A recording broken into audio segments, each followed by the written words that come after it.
অনেকভাবে বোঝানোর পরও বউ নামাজ পড়ে না, কিন্তু আমাকে এবং আমার সংসারকে সে খুব ভালোবাসে। এক্ষেত্রে তাকে এমন হুমকি দেওয়া যাবে কিনা, তুমি যদি নামাজ না পড়ো তাহলে তালাক।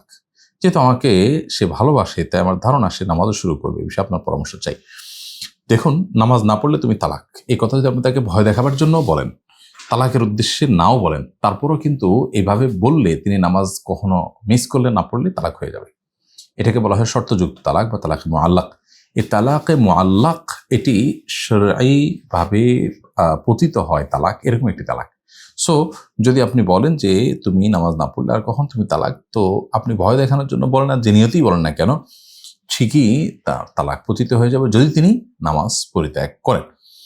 এটি মাথায় রেখে আমাদেরকে সিদ্ধান্তে উপনীত হতে হবে যে আমরা কি করব। এবং বিশেষ করে নামাজ না পড়লেই তুমি তালাক হয়ে যাবে এ ধরনের কথা না বলে, তাকে আপনি প্রাথমিকভাবে ভালোবাসা দিয়ে, এরপরে আপনি অভিমান করে নানাভাবে নরমে গরমে আপনি তাকে সংশোধনের পথে আনার চেষ্টা করতে পারেন।